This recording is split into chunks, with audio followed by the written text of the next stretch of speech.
Hey everyone, today we're going to do something kind of cool. We're going to take just one single ancient word and see if it can completely change how you experience, well, pretty much everything.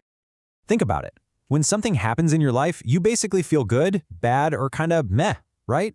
It seems so simple, so fundamental. But what if I told you that entire framework, that simple good, bad, neutral idea, might just be a mistranslation of a much more powerful concept? The key that unlocks all of this is an ancient Pali word, Vedana. Now, you may have heard this term before, especially if you're into meditation or philosophy. But I promise you, we're about to look at it in a way you probably haven't. Okay, so first things first. Let's start with the basics. We gotta look at the common, modern translation of Vedana to see what we're all working with right now. So, if you pick up most modern books, this is what you'll find.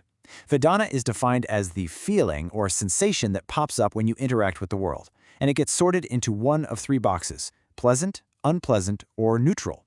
That's pretty much it. This idea is captured perfectly in a foundational phrase from the Pali texts, Pasapachya Vedana.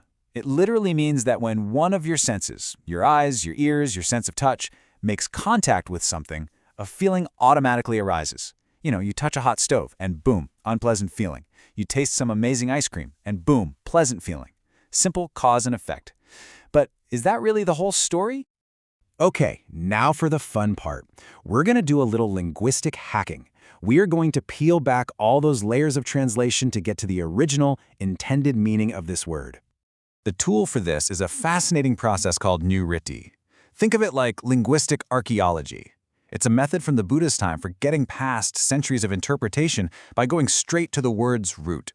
The whole goal is to find the atta, the original purpose, the real intended meaning of the word. And this is where it gets wild. When you apply nritti to Vedana, you find its root is vid. Now get this.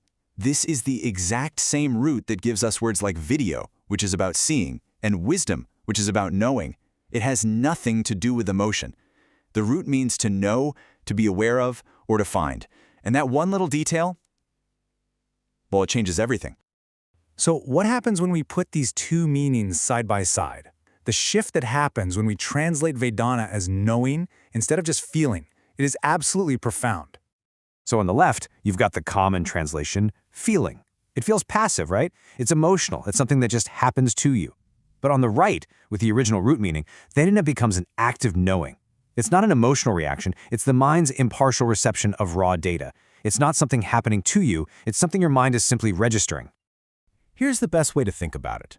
Thinking, I feel pain, makes it personal. It becomes part of your identity. It's that sad emoji.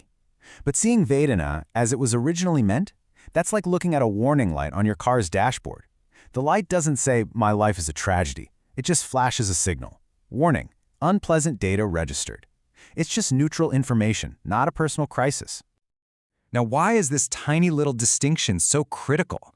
I mean, who cares about ancient linguistics? Well, you should, because Vedana is a pivotal link in a famous psychological chain reaction, one that pretty much determines whether we experience stress and suffering in our lives. So here's the chain. It starts with contact. Then comes Vedana. Now, if we see Vedana as a feeling, we almost always automatically jump straight to step 3, craving. We want more of the good feeling, we want to get away from the bad feeling. But, and this is the key, if we see Vedana as knowing, as just pure data, we can actually pause at step 2. We can simply know that pleasant or unpleasant data has been registered without automatically reacting with that desperate craving. And this is where it all comes together. This isn't just some boring academic exercise. Understanding this one word correctly is an incredibly practical tool for changing your entire relationship with your own mind. You see, wisdom isn't about trying to stop having feelings. It's about understanding Vedana for what it really is. Temporary information that arises and passes away. When you can see it as just data, coming and going like clouds in the sky, you don't have to cling to it. You don't have to identify with it. You are unattached. And in that space, you are free. This really is the ultimate life hack. When you reframe Vedana from feeling to data, you create this tiny but crucial gap between what happens out in the world and your habitual reaction to it. That small gap, that's where your freedom lives. That is the space where you can consciously choose how to respond instead of just automatically reacting on autopilot. So I'll just leave you with this to think about. If every single pleasant, unpleasant, and neutral moment is just your mind registering a piece of information, a signal on your internal dashboard, what will you choose to build with that information next?